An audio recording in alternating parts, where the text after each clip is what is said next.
Yeah, we have physical work, right?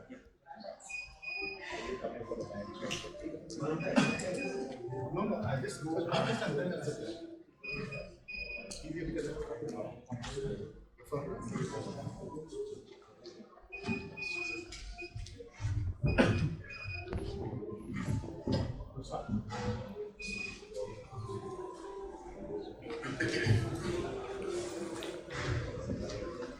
Good afternoon, everyone. First, I would like to thank everyone for investing your precious time with us today. So today we have an excellent session, panel discussion on cyberphysical. Everything will be digitized. So I would like to invite the moderator for the session, Sunil David, advisor and consultant to AI and IoT, Startups and ex-regional director, AT&T India. And our panelists are Avatar Singh Hanspal, Senior System Analyst and Scientist, MIT, Shanbag Sanjay, Segment Head, Process Automation and Motion Control, Siemens, Harsha Banawara, Corporate Cybersecurity Architect, SNC Electric Company, Smriti Sharma, Data Privacy Manager, Flipkart. Now I would, please. So now I would like to hand over the mic to the moderator.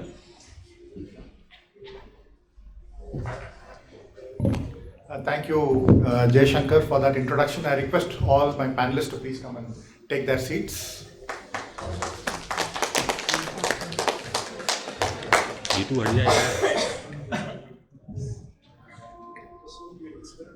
I can sit here.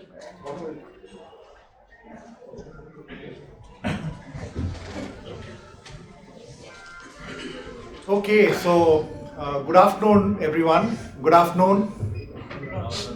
At the outset, I would like to thank NASSCOM DSCI for inviting me to moderate this panel discussion, which we are going to talk about cyberphysical. Everything will be digitized. Very, very interesting and exciting topic. We're going to talk about security and privacy considerations, ideas, innovations, what kind of plans organizations have. I'll just take a few minutes to set context before we get into the panel discussion. It is a very, very vast and elaborate topic covering a lot of dimensions, and we have a very diverse set of panelists who are going to address some of these areas.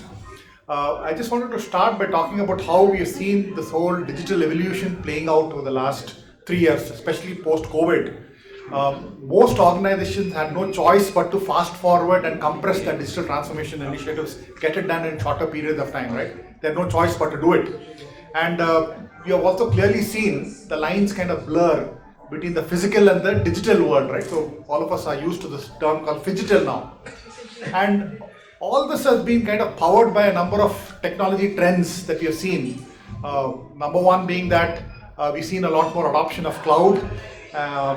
What was really heartening is to see a lot of small and medium enterprises wanting to move their workloads and applications to the cloud. That I think was clearly seen, not just globally, but even in India. Secondly, we've seen a lot more use of software. This cliche which says software is eating the world. So a lot more software now being fused into products, including appliances, industrial products, and so on. Third trend that we've seen is this whole convergence between mobility and cloud play out, right? Today, employees want access to corporate applications on the cloud from any device, right? That's the third trend that we clearly seen playing out. Fourth is so much of data being generated. We call it the data economy now, right? It is, while they say data is the new oil, but it obviously needs to be refined. I think the big development, or what we've seen over the last 2 years, is IoT adoption picking up, right? What IDC predicts is that by 2025, we'll probably have about 41 billion connected devices connected to the internet. These are physical things which will be connected to the internet, right? Maybe the pace at which it has to grow in India is not what we expected, but there are enough drivers now for organizations to really start moving some of their POCs to pilots and pilots to production, because there's no choice but for them to sensorize all their assets, right? And as we sensorize, as we connect these assets to the internet, obviously the threat landscape is also going to change. We are bringing in a lot more threats into the equation. and hence it calls for a very holistic approach when it comes to securing this, right? So talking about security, when you talk about OT security, so while the need is definitely there to secure your data applications, endpoints, and so on, but given that we are seeing a lot of the OT environments now being connected to the internet, the challenges are obviously different, and we are seeing this air gap, as they call it, between OT and IT kind of closing, right? And hackers are finding ways by which they can breach this air gap. Now, I found a very interesting set of statistics from a Microsoft Cyber Signals report, which just got released a couple of days back. I just wanted to share a couple of interesting findings from them. As per this report, there has been a 78% increase in disclosure of high severity vulnerabilities right from 2020 to 2022 in industrial control equipment produced by popular vendors. Not a surprise, right, Sanjay, to see this. Second, we've seen 1 million connected devices visible on internet running on an outdated and unsupported software, which is still widely used in IoT devices and SDKs, which is very, very dangerous, scary.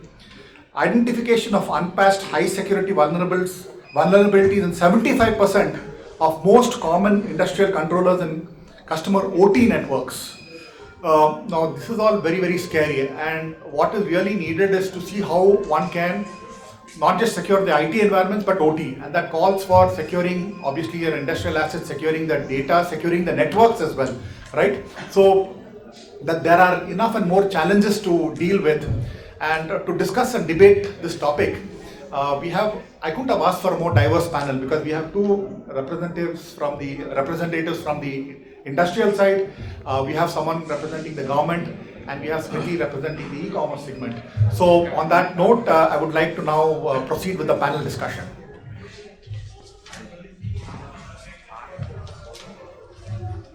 Can you hear me? No. Yes.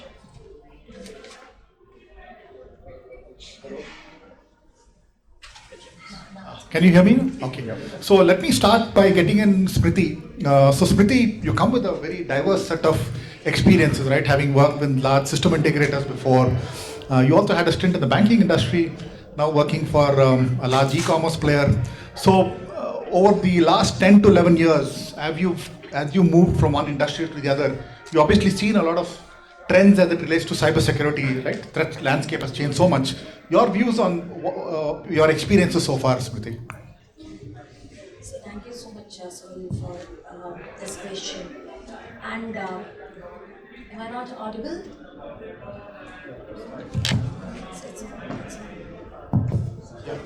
Am I better audible now? Okay. So when it comes to my shifting from the ITES sector to the banking and now to the e-commerce, it's actually not just the e-commerce at Flipkart.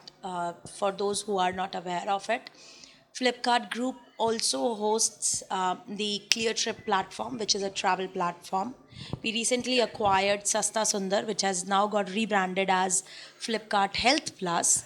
And we also have ANS Commerce, which enables the online portals with their technological arm. And we also have Yantra now, which is a re-engineering platform for the resellers and the rebuyers. Now, coming back to my experience, how I have seen the industry evolve.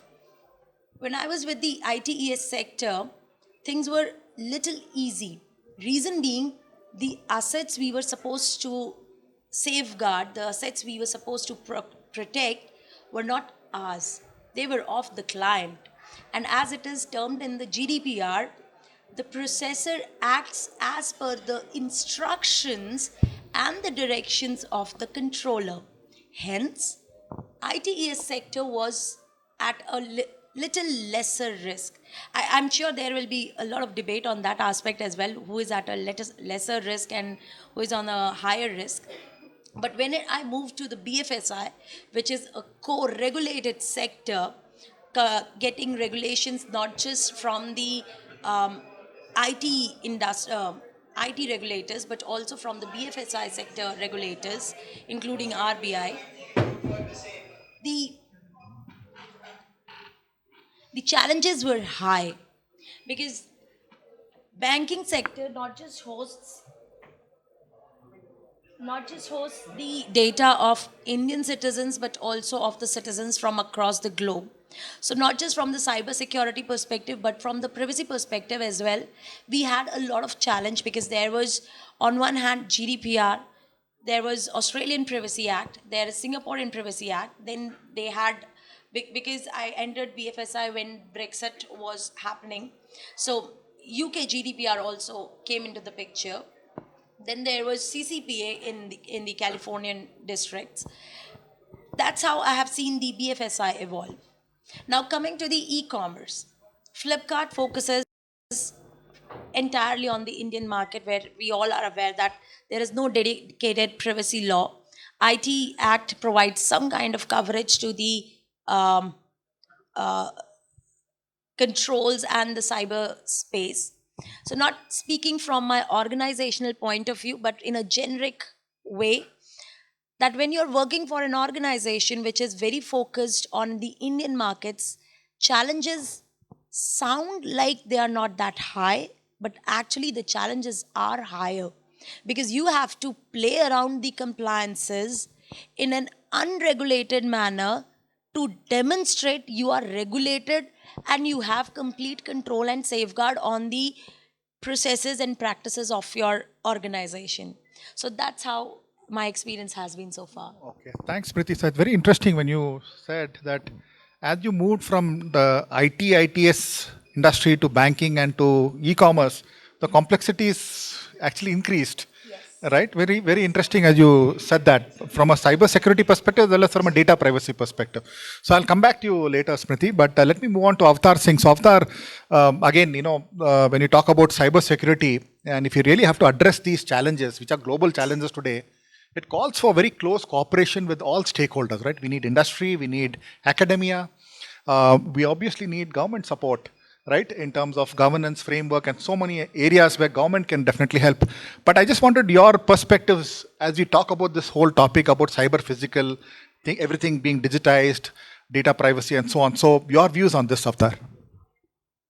So what issue is basically that we have these systems in place in every industries in every organization, and people are not aware of the security threats, the security aspects of it.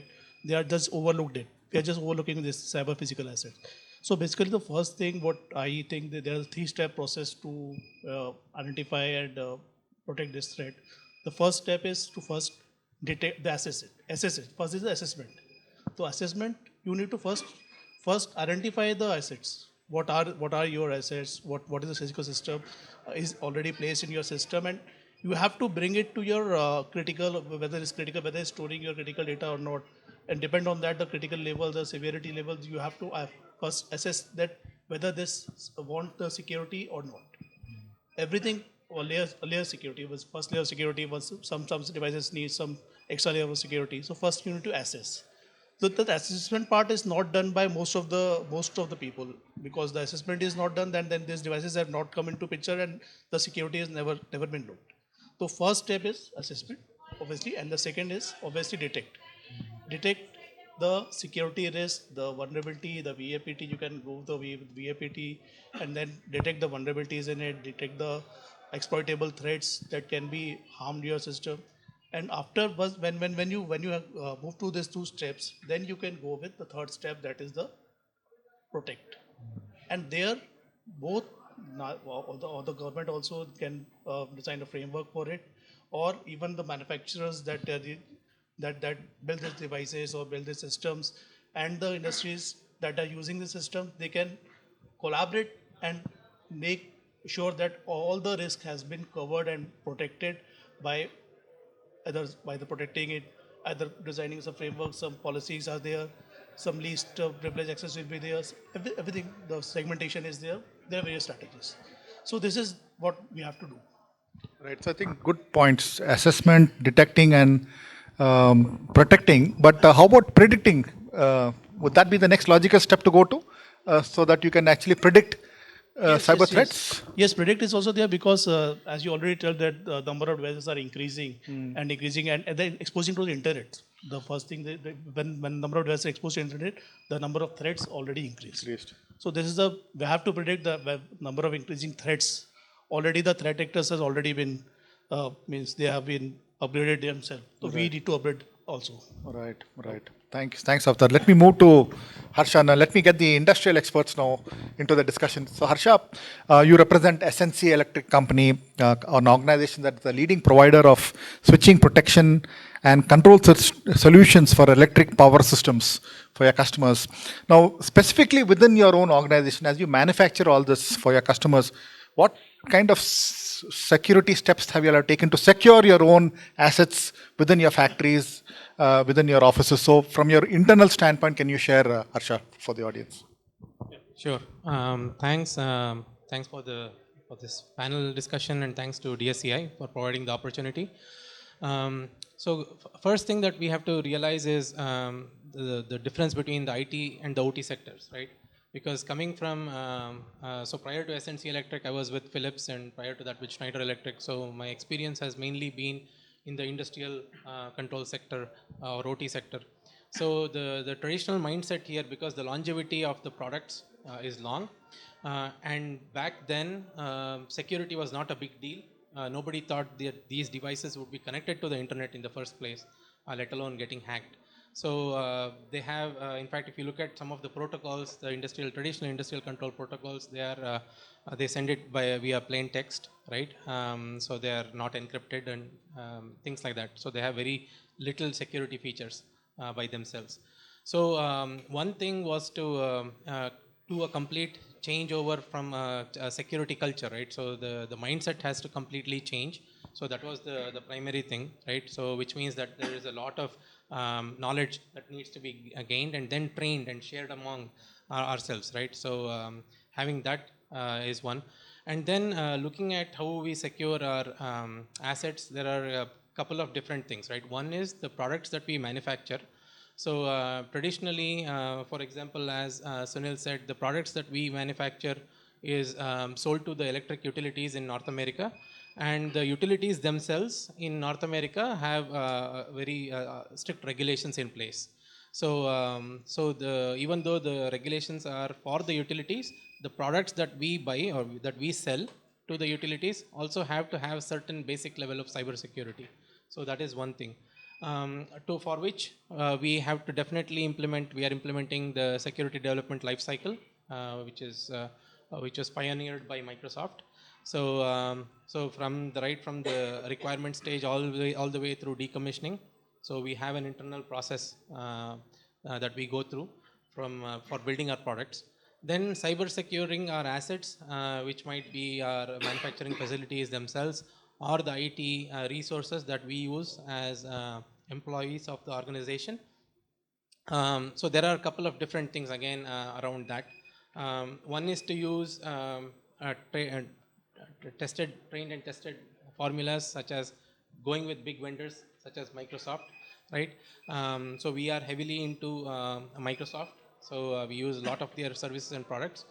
And then having a lot of other things, right? Like, so for example, identity and access management, vulnerability management, incident management, things like that, which are also part of any framework that you can look into, be it the NIST cybersecurity framework or the ISO or the IEC, right? They generally have all these included. So aligning ourselves to a cybersecurity framework. And then the next step would be a certification from independent third party, which is verifiable. So these are some of the things that we are doing to secure our products as well as our organization. Right. Harsha, so when you started, you talked about mindset, you talked about culture, you talked about awareness. How much of cybersecurity should be driven from the board and from the CEO? Is that a mandate now? Yeah, good question. So even a few years ago, whenever I used to go to the upper management to ask for some budget, right, more budget for cyber securing our assets or doing a penetration test or whatever, their response would be like, Harsha, tell us how we can make money before we can give money, right? So that was their response. But now with a lot of things happening, and especially after the pandemic, the mindset of the upper management has also changed. So all of them realize the risk. In fact, within most organizations, I was reading a report last month. Within most organizations, especially after pandemic, cybersecurity risk, privacy risks are amongst the top 5 risks that the board has identified. So this is something which, in a way, has helped us because we no longer need to convince them as much as we needed to. Whatever may be the case, upper management has to back, and it has to be a top-down approach. Right. Yeah, good. Thanks, Harsha. So let me move to Sanjay. So Sanjay, you are a veteran, 30 years plus experience, and Siemens is a well-known brand, existing for so many years now, very strong in the industrial domain. And Siemens is the manufacturer of so many industrial products and all that. So within Siemens, what kind of checks and balances that you all have to secure all your industrial assets, your factories, data, and so on? Sanjay? Yeah, sure. Thanks. Before I get onto Siemens, as a company, I was also wanted to add a little bit to the context that you said. Yes, sure. The vulnerabilities that are listed are on the rise for the cyber-physical systems. The companies, themselves are gearing up to it, but to what extent have they geared up? I went by the Gartner report, which is from last year. They have classified the maturity in several levels, right? Starting with the awareness level all the way till a very high maturity level. So if you see that the number of companies who are listed, the percentage of the companies at the awareness level, that was surprisingly quite high. About 50 to 60% are still in the awareness phase. Only about 10% of the companies are at the mature phase where they have this highly optimized processes. So that also gives a picture that companies are yet to kind of gear up to the current levels. 1 second. Can you all hear Sanjay? I think you'll have to be a little louder. Yeah. So the companies have to gear up to the extent to which it is really needed. So it is not just attack, but where do the companies stand today, right? So coming specifically to Siemens, 12 years back we were actually bitten by this bug called Stuxnet, right? So I think many of you might be aware of this. I will not go into the details of it, but it did hurt Siemens, right? Because they were affecting directly our PLCs, which were actually coming in from some state, non-state actors, etc. I will not go into the details of it, aimed at slowing down the nuclear program of a given country, but Siemens PLCs were affected, and that actually energized Siemens into taking cybersecurity to the next levels. So we were one of the pioneers, I would say, in trying to address cybersecurity in a very, very systematic way within our organization. Very holistic approach. One, yes, the top-down part, that we spoke about, having this right organizational structures throughout our company to address this, be it asset classification and protection, in a very systematic way, making sure that, we cover every asset in the organization, be it our offices, be it our premises for manufacturing perspective, making sure that, they are protected well. Second one is, how do you actually address vulnerabilities, which come, because you cannot have a 100% proof secure system in your place, right? If something happens, if there are incidents, how well do you handle this? This is very, very important from protecting your organization. Second one is the products that you manufacture, right? How do you ensure that your products that are going out are secure? The secure development life cycle that we just heard, all the way from the requirements to the extent that is really needed, security by need, right? That is very important. And over secure product also means that you're sacrificing on something else, could be performance. Security to the right extent, your secure architecture and design. Today is also the world of using a lot of open source components, COTS component into your systems. So how do you handle the vulnerabilities inside the system? How do you architect for usage and reuse? We talk about replaceability as one of them and patchability as another one. Replaceability, if this component goes kind of out of circulation, they are not able to address vulnerabilities quickly. How do you replace them? If there are vulnerabilities, you're using them, how do you patch your systems within the specified time windows become very, very important. And going into VIPT, the reactive part, I think we have already kind of spoken about it. So you need to have a good system in your place for your own assets within the organization as well as the products that you are manufacturing. Vulnerability assessment and penetration testing, these are very critical ingredients, I would say. Standards driven, again, for our own internal organization, ISO 27001 becomes important. We have to comply with that. IEC 62443 as a standard, for the complete life cycle development of products. These are our guiding standards, I would say. This is how, in short, I would but how Siemens has kind of addressed it. Right, and just wanted to follow up on your response, Sanjay. So, given that you all come with such 100-year history, right? More than Siemens yes. 175 is what we recently celebrated. Okay, 175 years. 175 years. Right. So existence. maybe the newer factories might be having the latest machines, but some of your older factories might be still having older machines, which if you're trying to actually retrofit them with sensors to extract data, those would be even more difficult to address, right? In terms of how do you secure those kind of, I mean, you might be having different generations of machines in your different factories. So how big is the challenge to address the older machines? Yeah, see, if your machine is dumb, right? So technology is a double-edged sword, right? If your machine is dumb, it cannot spell out data. It's very hard to hack into it. There's nothing to hack into it.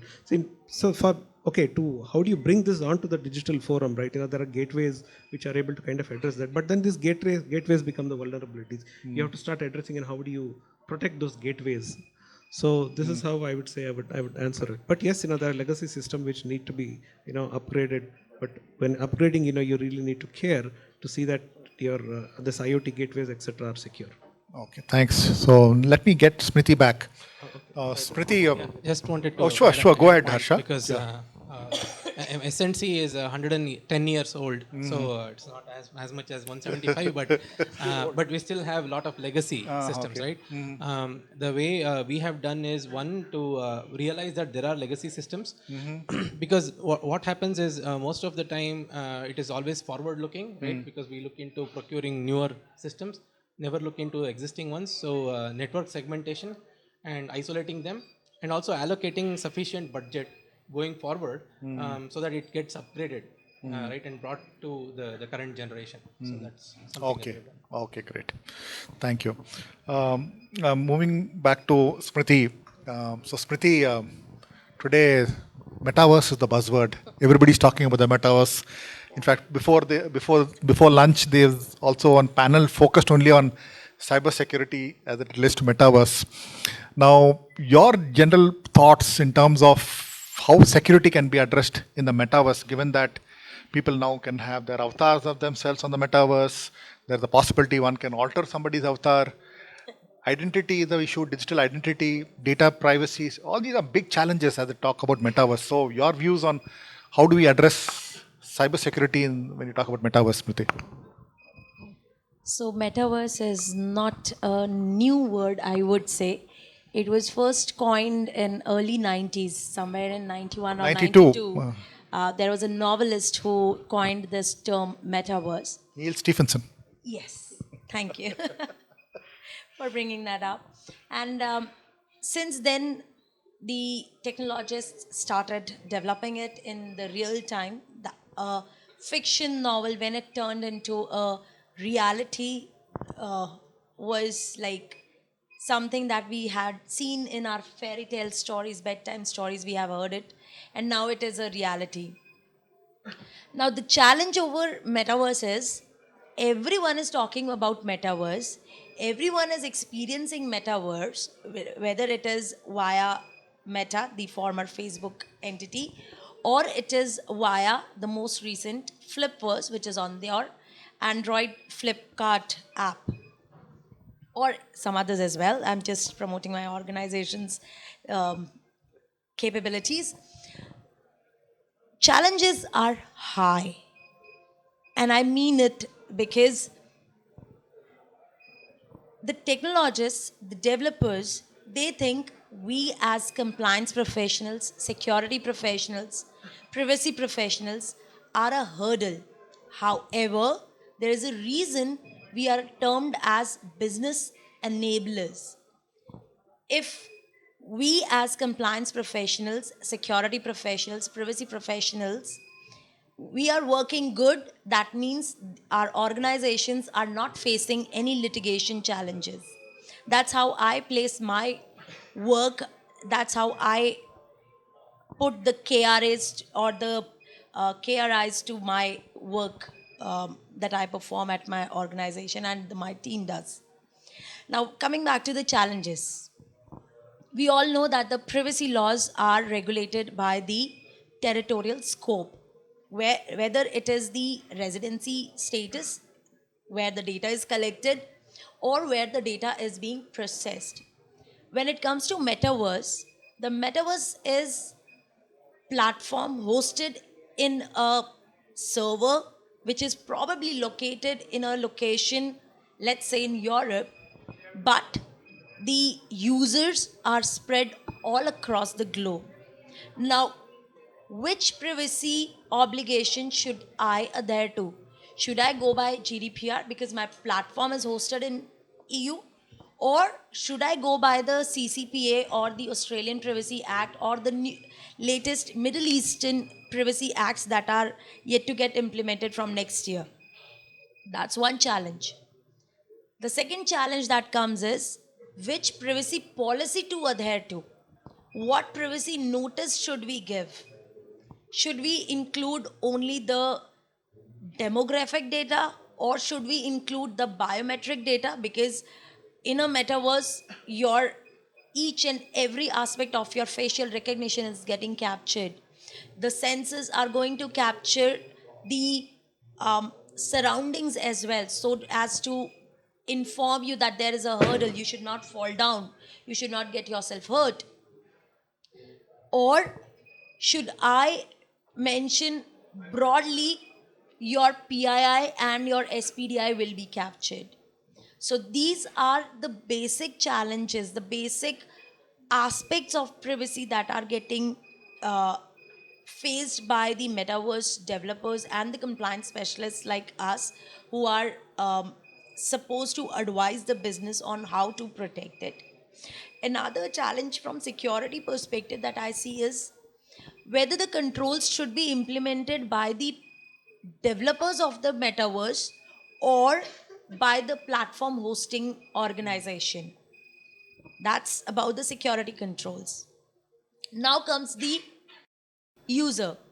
You, me, and everyone sitting in this room probably. We don't know in reality what all data that metaverse is capturing. What we see, what we experience is only a 3D persistent environment that we are entering and either working in that space or playing in that space.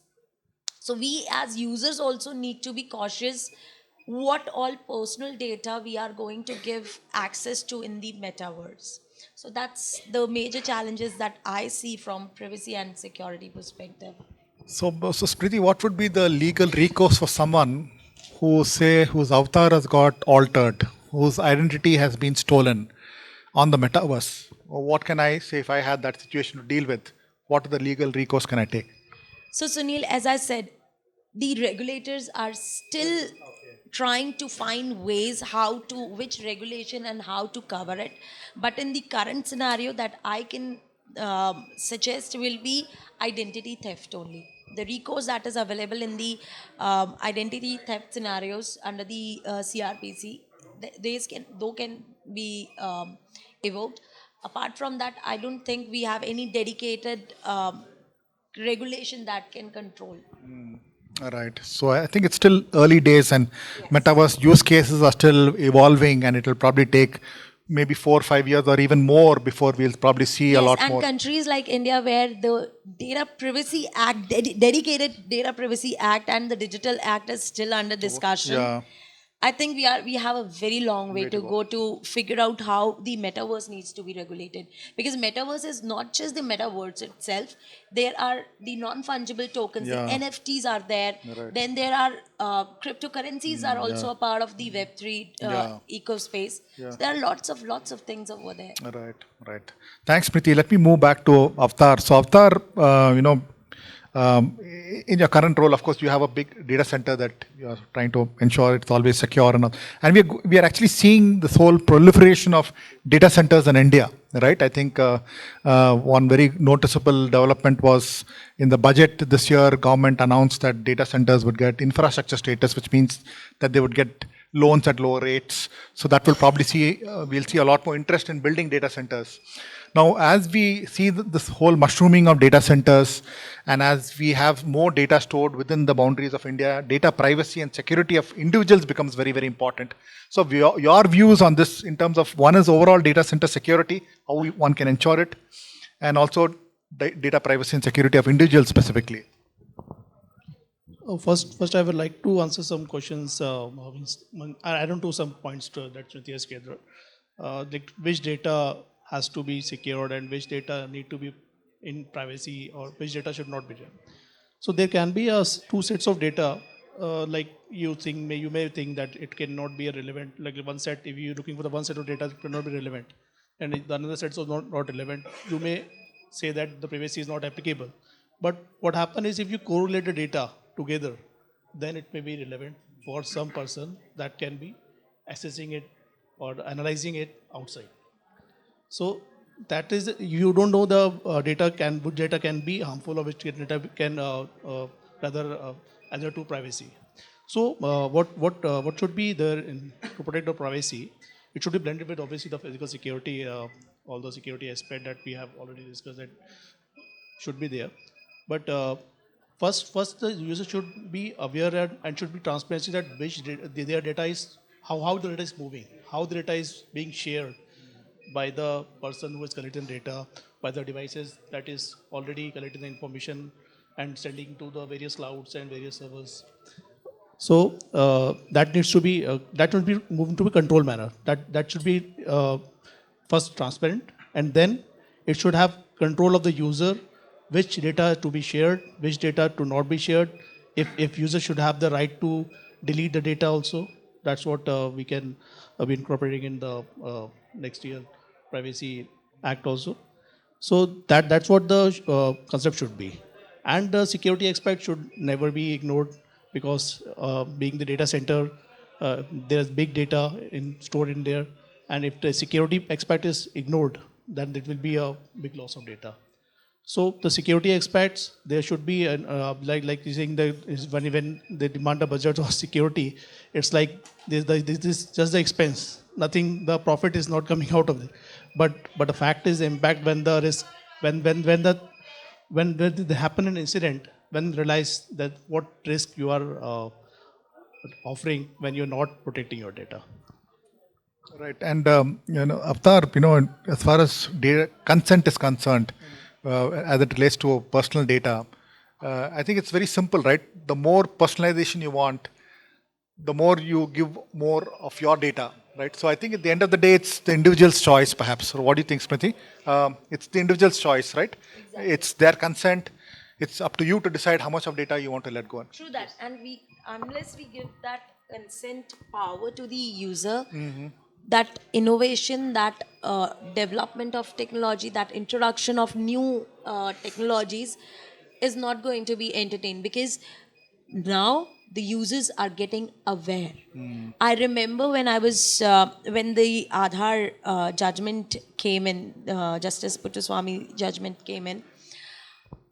That time in my organization, there were several requests to delete the Aadhaar.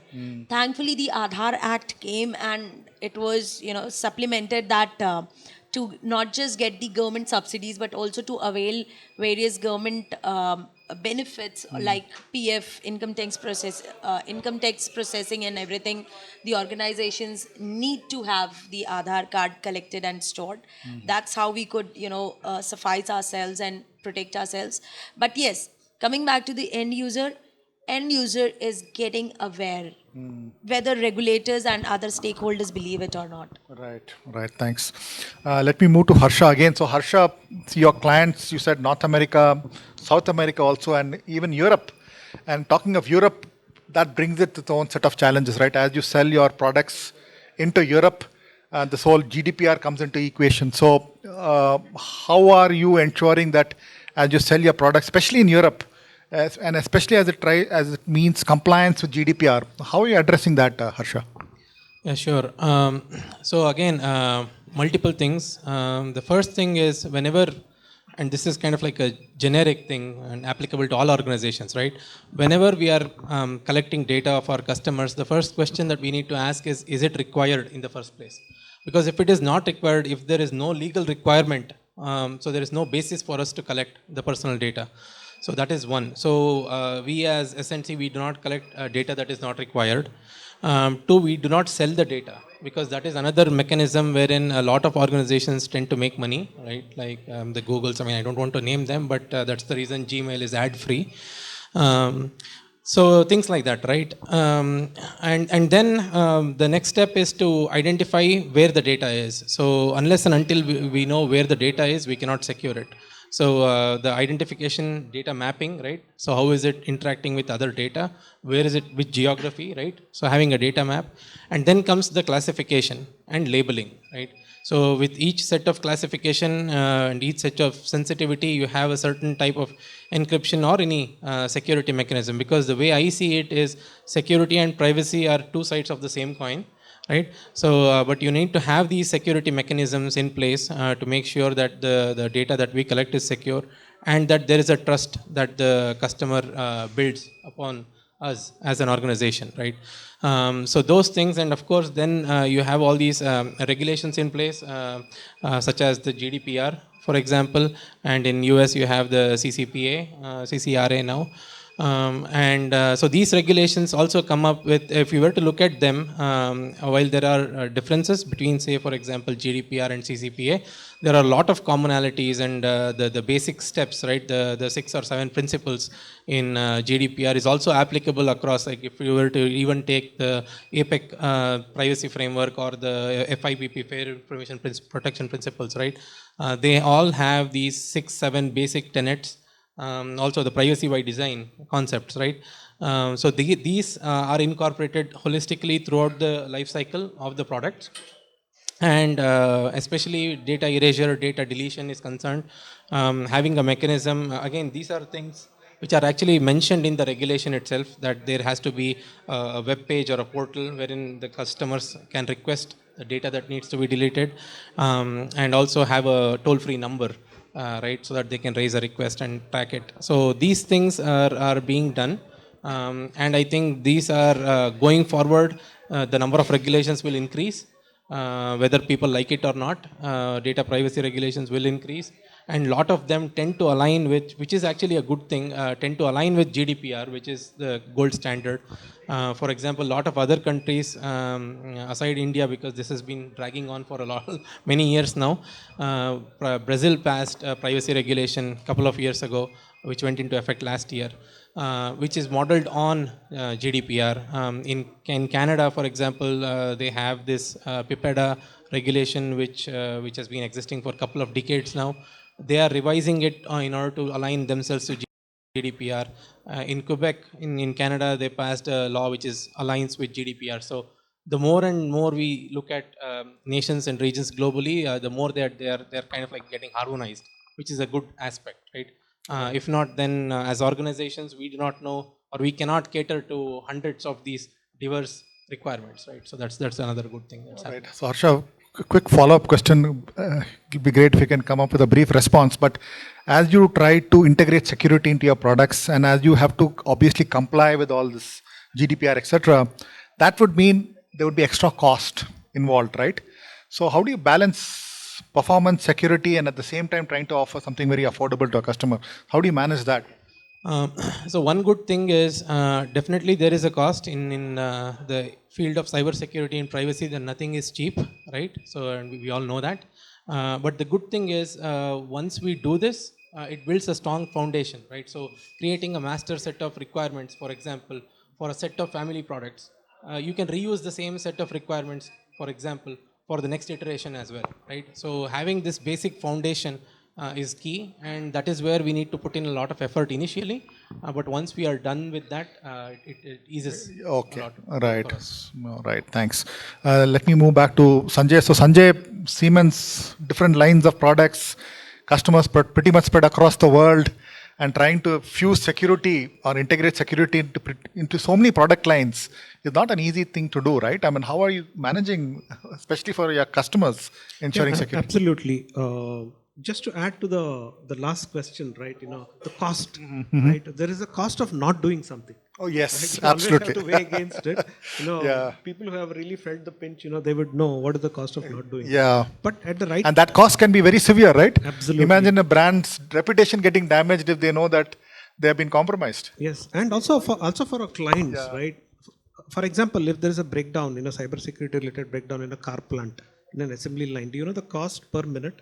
It's the cost of a sedan, which is quite expensive. And even more in some of the continuous process industries, if there is a breakdown, the cost can be enormous and the consequences could be severe also, catastrophic in some circumstances. So there is a cost of not doing to it. Coming to our product lines, yes, very, very comprehensive. We cater to all different kinds of industries, whether it's discrete manufacturing industries or, the process industries. And we have to really look into each one of the verticals and the specific security needs of these verticals also. How do we address and how do we satisfy such a large portfolio and our large clientele that we have, right, is very interesting. One, I would say, if I want to put it very brief, one, our products need to be hardened. There is no question about it. Every product goes through several layers of secure development cycles, penetration testing, vulnerability assessment, etc., before they are actually placed at the customer site. In addition to that, you still need a very good IIoT centralized management systems to care for the whole network. This is very, very important. Uh, Today we are talking about very, very scalable networks, right? Earlier there are some industries which have maybe 500 devices in a plant, but today we are talking about 50,000 devices in a plant, network devices. So how do you manage those in a central way, even from a security perspective? If I talk about, say, identity and access management, say for 50,000 devices, it needs to be done in a very, very systematic way, which leads us to how do you manage digital certificates for so many devices in such a way. You may have to revoke, maybe out of those 200, if there's a compromise, how do you do that in a very efficient way? Because you have maintenance windows in industries which are very, very short. When compared to the IT, for OT, it's very short. So in that window, how do you, revoke and, add new certificates in such a short time? That becomes an important topic. And we have industrial, IIoT management systems in place which will help you to do that. We spoke about, network segmentation. Today, IT and OT are merged in many of the companies, because if you want to have digitalization in a very cost-effective way, there has to be seamless IT OT merger or convergence. But that also adds to security from a perspective that you have to manage it in a different way. How can your centralized network management system help you to do a network segmentation in an efficient way? Very, very important. Firewall management. Today, it gone are the days where you go to individual firewalls and actually you manage them. Even an OT perspective, you have centralized systems which have network policies which can be administered and rolled out to the whole plant, which will automatically do the network segmentation. Even after that, monitoring your network from a security perspective. Intrusion detection systems which are in place today using some of the latest technologies of AI ML, digital twins that we talk about. So all these technologies are also helping for us to not only put secure products but also manage our customer side from an OT security perspective in a very, very secure way. Right. Yeah. Thanks, Patch Sanjay. management, vulnerability Yeah, management. absolutely. I spoke about it in my previous question. So the windows are extremely short. Within that, and just to add to that, the centralized network management system. When you download patches to, say, hundreds of devices, the sequence in which you download to the device, because many of them are industrial routers and networking devices in between, the sequence becomes very, very important. If you would like to do that in the shortest possible window, we have patented algorithms which are capable of finding the right sequence given the topology of the network to see that there is a minimal network disruption. Right. Thanks, Sanjay. I think we have time for one question. Can we take one question? So there's a gentleman there. Can you please, can you hand the mic to him? Please, can you just introduce yourself? When you identify the threat and you have to patch the system and there's a legacy system, you are not able to do that. So there's yes. Basically the problem with this type of devices or this type of systems are because you cannot downgrade the performance at that time because the first priority of the systems are performance. The security is a second. But what in that aspect, you can go with the blend of balance of security and performance. So sometimes when you detect any kind of security incident, or when you can go with the machine learning algorithm of some anomalies is happening in security, then at that time the device can perform more on security and then less on performance. So this type of on the manufacturing part, if you design such systems, then it can be very useful. Yes, yes, yes. I know already designed, but the legacy system we cannot. We can add the security at different level rather than legacy. That already mentioned that if the legacy system cannot be upgraded, we can add on the security at the network level or some other level. When we know about when after the VAPT we know about a known threat, then we can add on the security at different level. Then we don't have to do on that level, on the device level. We can add on the network level, so that can be addressed. Okay, the gentleman here wanted to ask a question. Can we hand over the mic to him, please? This will be the last question. I'm sorry. We'll probably after the session you can speak to the panelists. I have Actually, this gentleman. I'm so sorry. Okay. One more question. okay. So I have a question with respect to network.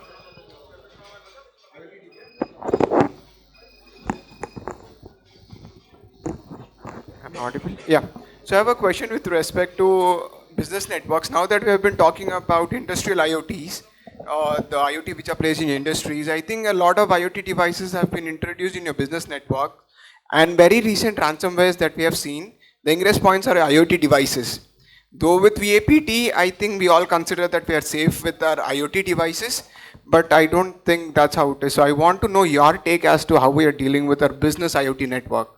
Are there any standards? Because I think recently PCI also addressed this scenario.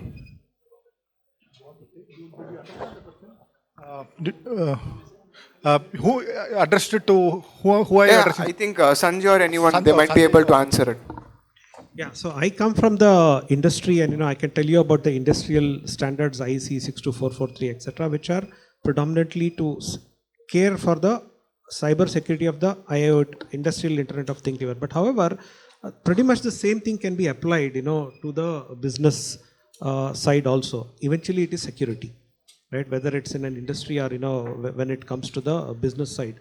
So the idea is your confidentiality, availability, and integrity of your individual devices. The extent to which it might apply in the industry, this proportion of C and I and A, might vary a little bit, but predominantly, in my view, the same things apply. We should be able to kind of adapt in the same way to the other side. So today in an industry, if you look the other way, right, it is the IT network which is getting converged into the OT network. So it is kind of becoming seamless. As I said earlier, how do you manage the convergence of these two things sitting side by side? There are internet-facing devices and systems. There are southbound, networks, which are facing the devices. So we have a comprehensive range in an industry where the IT and OT is converged, and with the industrial standards, we are able to manage both. So I would say there would be a very similar adaptation to the, I would say, the IoT devices coming into the business side also. That's my take on it. When you mean by business side, are you talking about like consumer IoT devices, or what is the No, business like IoT for an device? example, if you take the normal business networks with your printers or your routers or your smart cameras or whatever it is. Right. Yeah. So with those respect are, to- yeah. Okay. Yeah. So yeah, there are a number of standards already out there. For example, ISO, I don't remember the name. It might be 27700 or something like that. No, 1402, I guess. yeah. So it's not the 27,001. It's the 27,402 or 401 or whatever. That's for IoT. Then there are, like in the US, NIST 8259 is for baseline IoT, and the EN 303645 in Europe, ENISA. So that is for Europe. And there are also cybersecurity certification schemes based on that. Like Singapore has one, Finland has one. Canada and UK have cyber essentials and cyber secure schemes, which basically align to these top 3 or top 5 or top 10 basic requirements. And in fact, there are certain regulations like in the California IoT bill, wherein the backdoor passwords hard-coded username, passwords, credentials, user credentials need to be eliminated. The manufacturer need to inform as to how long you'll support the security updates, and then there also has to be a contact for vulnerability management. So these three things kind of like low-hanging fruits, but good that they're bringing a regulation for that. Thanks, Harsha. I think thankfully DSCI has given us permission to take one more question. So, gentlemen, the second row, you wanted to ask a question. So, please just introduce yourself and mention whom you're directing the question to, please. Yeah, I am Arun. See, my question is much more basics. Now, when we talk about, probably you will be able to answer, both of you, one of you can. See, the thing is, when we talk about cyber-physical, now, it's basically, he mentioned cameras or IoT devices. Now, the main problem with these devices are the ownership is also not clear. Now, it is infra, operations, or security. And many other times, they're not even included in the part of your cyber audits. It's not. And even the government is also, when it was cert empaneled one, it's all IT assets. So what are we doing about it? Now, there are standards which are available. Even ISO 20001, because these are digital assets, they need to comply to all these standards. Are we working towards a framework towards it? Because you mentioned other countries are actually already doing it, but they're also in a very nascent stage. Right. So is the question, are you asking if India is doing anything about it, or are you asking is if the organizations, the manufacturers themselves are doing anything about it? Actually, both. Okay. India, I'm not aware of any such regulation. However, like with the Singapore example that I gave, it started in fall of 2019, it's September 2019, and until now 225 devices have been certified under the cybersecurity agency. With the Finnish scheme, more than 25 devices have been certified.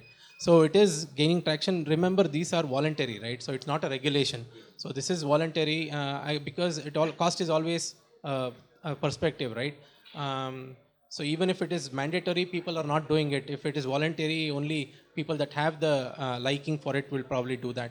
So, that's the reason I gave the example of a regulation wherein this is exactly what the UK government did. They did a year-long study, and then they realized that even if these three basic things are being met in all these consumer IoT devices, a majority of the threats will be eliminated. Remember, like the Mirai botnet attack, right, in 2016, happened because of these insecure webcams and so on, right? So the DDoS, right? Yeah. So. Very quick addition. I think you pretty much answered most of it. One is there are standards. Second one is implementing them in spirit, right? So the phrase here is anything that is networked, every device that is under network. You should never ignore. You never know which one of them could be the weak link in the whole thing, and one single attack into it, and you are able to compromise a whole area of the network. So it's very important to implement it in spirit and never in this cybersecurity area. Never ignore even a single device in your asset classification. Yeah. Okay, thanks Sanjay for that response. We have completely run out of time. Thank you so much for taking time to listen to all of us. I think great session. Thanks Sanjay, Harsha, Avtar and Smriti for sharing your thoughts and perspectives. It's a very, very vast topic. We can probably discuss this till the cows come home, but we try to do justice to a few dimensions as it relates to cybersecurity. I think this is always evolving. I don't think anyone can say that they are 100% secure. At the end of the day, security is how do you manage risk and reduce risk as much as possible, and the need for all stakeholders to come together. And I think one of the key stakeholders is ourselves as individuals, because a lot of the threats are insider threats. So I think the onus is on individuals also, like how we have normal hygiene. I think one also needs to practice cyber hygiene individually to make sure that we do our part as we collaborate with all stakeholders to ensure that we address this very, very growing and menacing threat of cybersecurity. So on that note, I would like to end and thank you so much for your attention. Back to